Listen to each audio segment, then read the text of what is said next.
Hello and welcome. It's now a Tuesday, the 7th of July. Slightly later, 11:15, but it's time for Mr. Seagull's Geography Adventures. And today we're traveling 9,000 kilometers across the globe on an 11-hour flight. So welcome to you all. Welcome to Instagram. Welcome to YouTube. Hello, little Deacon. I'm going to get my Facebook up as well. Hello, Ellie, age 7. I'm very excited today because I haven't been to Korea yet. I've done a bit of scouting, of course. Done a little bit of scouting. So we're going to head off to South Korea. Hopefully you're not going to get stranded in North Korea. If you don't pass the test today, I'm going to leave you there in North Korea. But today is all about South Korea. So welcome. I'm just getting my Instagram. I've got Instagram working. I've got my YouTube working. I'm just going to go and check my Facebook. So while you're waiting, let's have a look at the schedule for today, which I always like to do. Hello to Thomas and Alice. Hello to, is it Lopamudra? Hello, welcome. So, today is obviously Tuesday, which means it's time for geography. Then tomorrow I've got my football quiz. Thursday is history. And then on Saturday, family quiz. On Saturday we had a Independence Day, 4th of July themed quiz. So the quizzes are always great fun. I've got my Facebook as well now. Hello, Mrs. O. Hello, Sarah Johnson. Hello, Martha. We're all here. Welcome, welcome, welcome. So, firstly, let's look at some homework. What have we had come in? Like Blue Peter style. You guys sent in some great homework. So we've had, last week we had a class on the suffragettes. And I think one of our most important classes that we've done. So Karina looked at some of the dance from that period, which is brilliant. And I love the outfit. And then we had Lisa and Hayden submitting a great poster of the class, and Hayden submitting some beautiful words. So thank you so much, and thank you all for taking part in last week's class. Hello Mayuri, hello Lisa, we're all here. I'm going to have a sip of water. I've got a bit of a dry throat. I was teaching maths this morning to my year 7s. So Mr. Seagull's voice is a little bit worn out. That's why it's 11:15, but we're all here. Okay. So, what is the itinerary? So initially, we're going to go off to the capital city, Seoul. Then it's time for some K-pop. I love a bit of K-pop. My students, my year 7s in particular, are fans of a band called BTS. And if you're a young student, you're obviously obsessed by them. I don't know what the big deal is, but apparently they're a big deal in Korea and beyond the world. Then we're going to do some Gangnam style dance. We're going to look at that, and that was a big sensation 8 years back. Then a bit of school, learning to count in Korean. Then we've got technology. Korea is a land of amazing technology. And then our usual, we've got homework setting time, quiz, pay attention, and thoughts of Mr. Seagull. Okay, are you ready? Are we ready? Okay, so before that, let's have a look at the flag. Can you see the flag of Korea? So it's really fascinating. So we've got a circle. And can you see that circle? That circle there represents the yin and yang. Let me see if I can get it drawn correctly. The yin and yang. And what it is the top half is red. Can you see that? And then the bottom half is blue. The red represents the positive cosmic forces. And then the blue represents the negative cosmic forces. So you've got the positive cosmic forces in the red and the blue being the negative.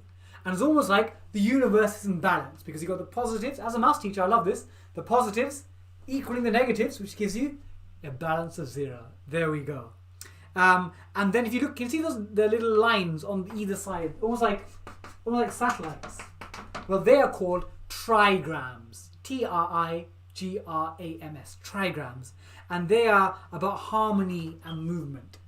So everything is in balance. I think this lesson, you're going to need your balance because it's all about that. And I'll tell you some of the great things. We did Russia before. Does anyone remember what the animal we looked at when we went to Russia?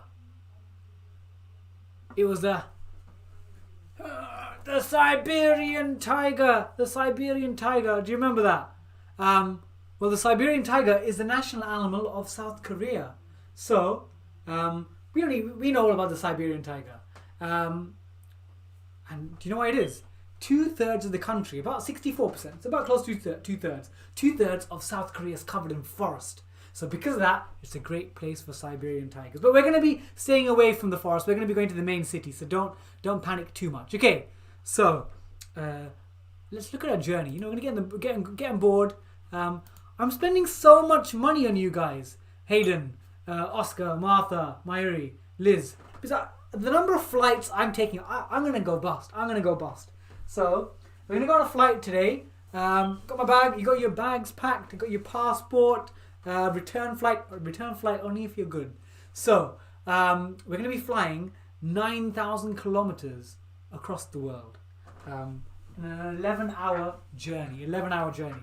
So all the way from London. And again, you always have to come to London to visit me. I'm not going to pick you up in Southampton or Manchester. You're coming here first, and then we're going to fly across to South Korea. One flight, 11 hours. And if you look at South Korea, where are we? I'm trying to find it on my globe. Here it is. It's on my globe here. And you can actually see it on your map as well. So South Korea is actually known as a peninsula. A peninsula. Have you heard of that word before? Peninsula. And a peninsula just means a section of land that's pretty much covered by water on all sides. You can see it's sticking out from northern China towards Japan. And it's called a peninsula. So again, I always love to look at our facts and figures before we fly off. So the population of Korea is about 52 million. So it's less than the UK. So we're about 68 million. And the area is about, let's see if I can get it here, 100,000 square kilometers. So square kilometers. And we're about 240. So you can see it's a smaller country, but it's quite densely packed. So it's going to be lots of people and lots of interaction. So the word Korea, before we fly off, a little bit of facts or history. So the word Korea, if you're wondering where it comes from, pay attention. I always say pay attention, so it may come up on a test. It comes from this word, Goryeo. Goryeo. Can you see that? Goryeo. Hello, Charlotte Murdoch on YouTube. Goryeo. And Goryeo is a kingdom founded in Korea about 918 AD. So about 1,100 years ago. But it's called Goryeo, and we get the modern name Korea from this. So Goryeo, the kingdom of Goryeo, becomes Korea.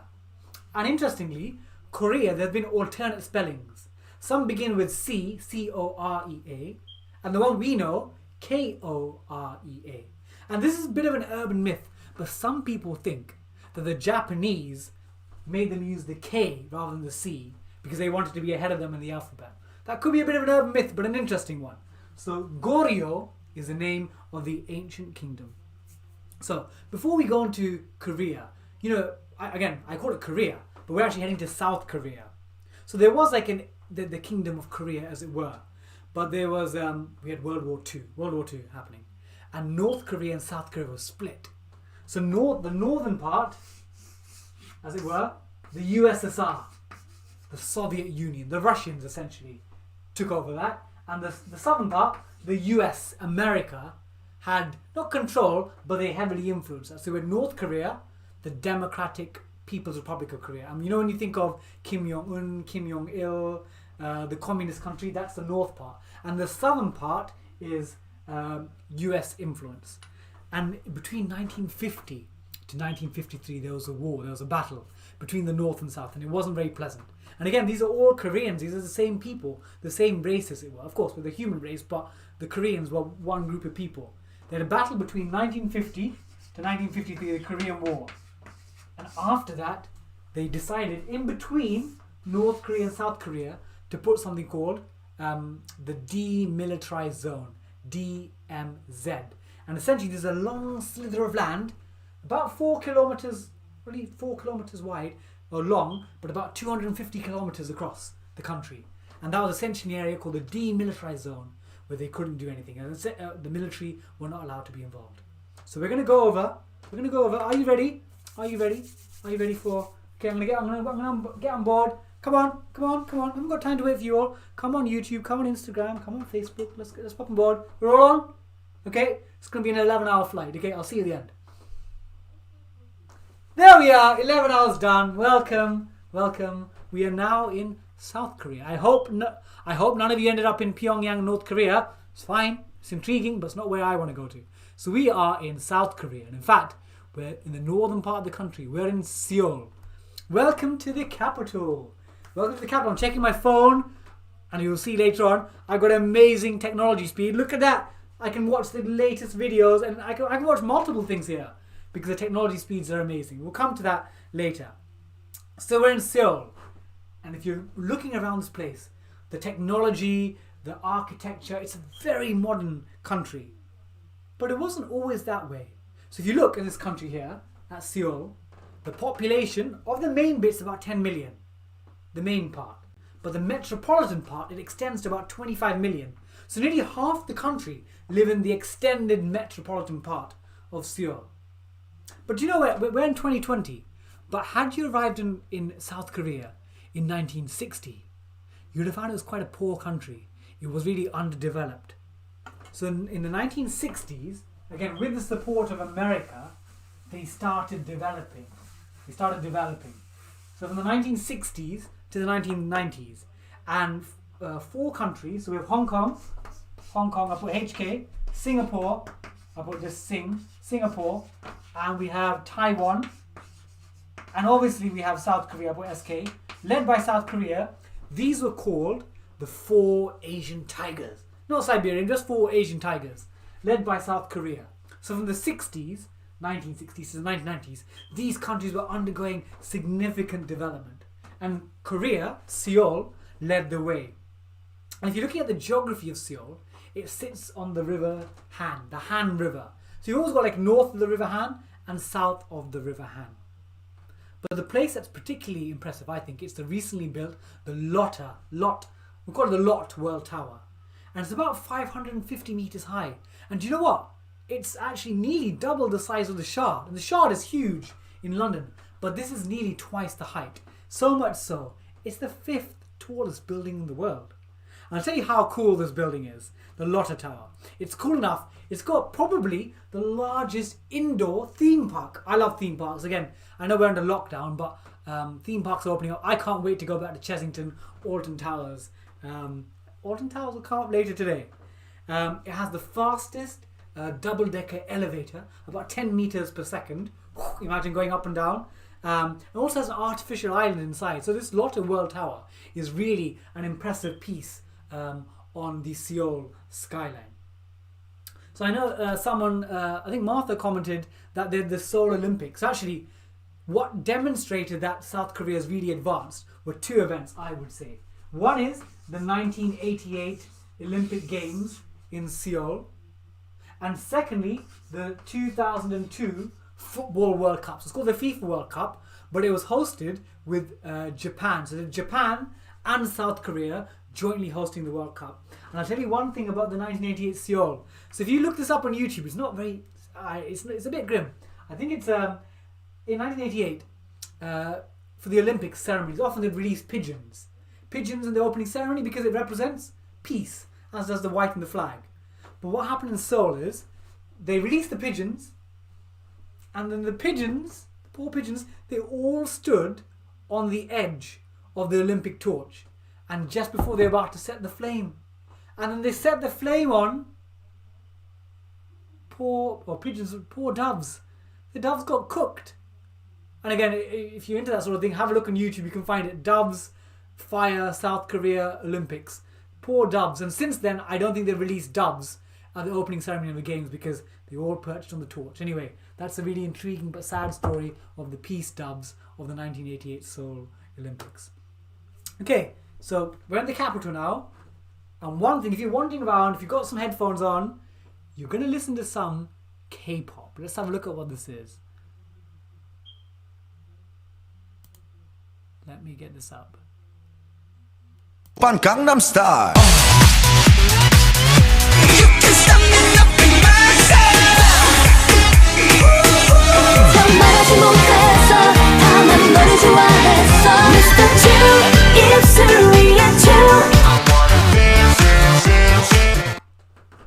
K-pop, Korea pop. So obviously we've got our own pop in Western Europe and in America, but K-pop is huge. It's like a combination of R&B, hip-hop and pop. And actually in the early 90s in America, soldiers were stationed. Again, we talked about the South Korea having a sort of influence by the American soldiers and army. So the soldiers were stationed in South America. And Americans, breakdancing. Oh God, my knee! I can feel my knees going in after all these dances. So the American soldiers influenced South Koreans to take up breakdancing, and the breakdancing infiltrated, as it were, into Korean pop. And Korean pop. So again, there's never like an exact definition of when it started, but originally it used to be called gayo, the type of music, domestic popular music, and it became known as K-pop after like the mid 90s. So what I've got written up there is there was a band called HOT or Hot in '96, and then they, I guess people loved them. They became idolized, like absolute rock legends in their country or pop legends. But K-pop, they're really interesting about how they're set up. So, in Britain, there's a mixture of bands that come from X Factor, Britain's Got Talent, but also there are people that just, in Liverpool, 4 guys form the Beatles. People form their own bands, their own concerts, etc. But in Korea, K-pop has a structure. So a management company. So imagine I'm a businessman, I want to make some money from pop. I could make a company and I'll do lots of auditions for trainees.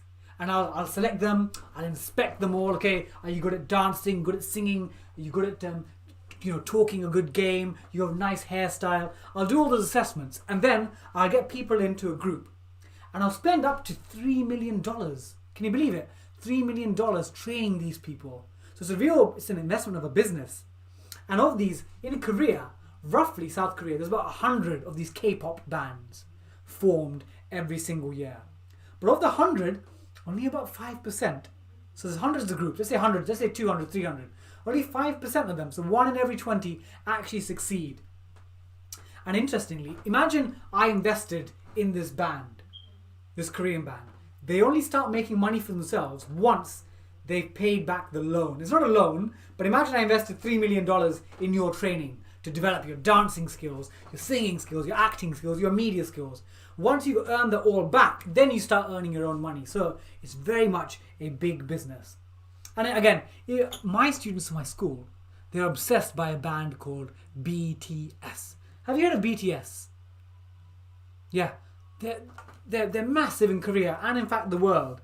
In fact, BTS in Korean, when translated to English, means bulletproof Boy Scouts, bulletproof Boy Scouts, and people are obsessed by them. And fans are called the BTS Army. I know some of my students say, Mr. Seagull, can we do some maths questions on BTS? I'm like, really, maths questions? Again, I'll create the context, but people absolutely love this band. But before BTS, us adults, we'll know there's something called Gangnam Style. And it's going to lead us to our dance today, Gangnam Style. So this was an iconic dance from a song in 2012. Let me tell you about this. So this was the first song on YouTube to have 1 billion viewers. 1 billion views. And I think Justin Bieber, kicked out Gangnam Style eventually. But Gangnam is actually a district. It's really fancy. It's almost like Mayfair or Chelsea in London. It's a really fancy district in Seoul. So in the song, he was almost like, have you heard the word parody? Slightly mocking, if you live in Seoul, in Gangnam, you live like this. So almost like they could have a song in England called Chelsea Style. We've got Chelsea Style. So that was the version that he did. So we're going to look at Gangnam Style. We're going to do the dance, but we're going to do a slightly different version of it. So one of my Strictly friends from the Home Festival, which I used to do lessons for recently, Katia Jones, and she won Strictly, I think, a few years back. She had an iconic, I think my favourite dance on Strictly ever, is when Ed Balls, can you believe it? Ed Balls, a former Chancellor, so this man had Labour won, he would have been essentially the finance minister of the UK.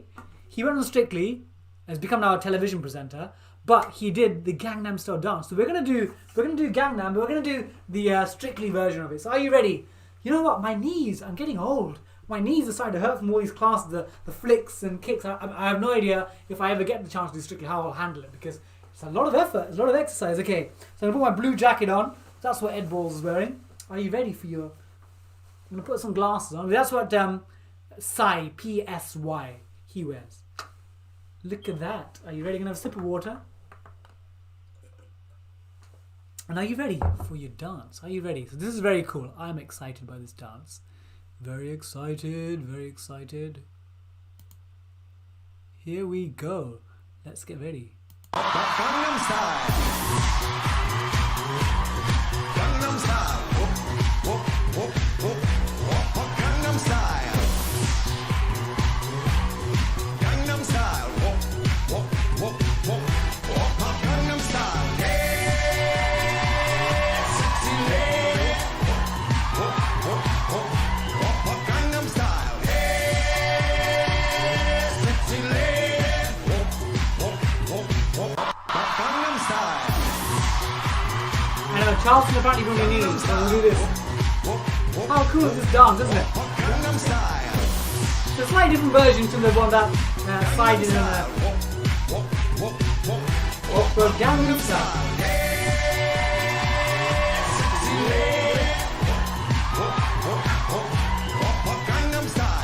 So this is a viral craze back in 2012. Went all around the world. First video in the world to have 1 billion views. There we go. That is we'll come back to that at the end. That for me has to be my favorite Strictly dance ever. It combines the magic of Strictly plus a worldwide sensation of Gangnam Style. Again, named after a district. Whew. Charleston ruined my knees as well. Lisa's saying Charleston ruined her knees. This one actually is okay, but when you sort of do the horse motion, you know your legs are gonna go. Okay, so a bit of Gangnam Style, and now I think it's time to go to school, isn't it? Did you feel like that? Yeah, school time. Okay, let's go to school. Okay, so we're gonna do some counting. So you know the language here. It's Korean. That's the one that we're gonna be looking at. Korean. But when you know the characters, there's a word for the characters, and it's called Hangul. Hangul. Let me write that for you. Hangul. So that's actually the character, the way they write it. Hangul. So if you ever hear anyone mention Hangul, that's the specific character. So let's do a bit of counting. Let's get our calm down. Okay. 1. Hana. 2. Dul. 3. Set. 4. Net. And then 5. Dasyat. So let's count up. Hana. Dul. Set. Net. Dasyat. I'll go down. Dasyat. Net. Set. Dul. Hana. 1 to 5 in Korean. So you can, okay, bit of questions. Let's do some questions for you. So what about dul times dul? What's that? Dul times dul. Net. Okay. How about Hana plus net? Hana plus net. What's that? Dasyot. Okay, one more. I'll give you one more. How about Dasyot minus set? So Dasyot minus set. Dul. So in fact, Mayuri on Facebook saying she knows these numbers because she does a South Korean martial art called Taekwondo. So in fact, Taekwondo is the national martial art and was created about 2,000 years ago. We could have a whole class looking at Taekwondo, but I'm not the expert here. Mayuri on Facebook is. But you know, there you go. So you learn these numbers in Taekwondo classes. Okay, so how about, it's time for some tech. I feel like some tech. Let's have a look. We're going to go into the tech world. Okay, have a look at these companies. Do you recognize these? Hyundai, who make cars. LG, television and electronics. Also, we've got Kia Motors, cars. We've got Samsung. These names should all be familiar. So do you remember I talked about Korea after the war? So 1950 to 1953.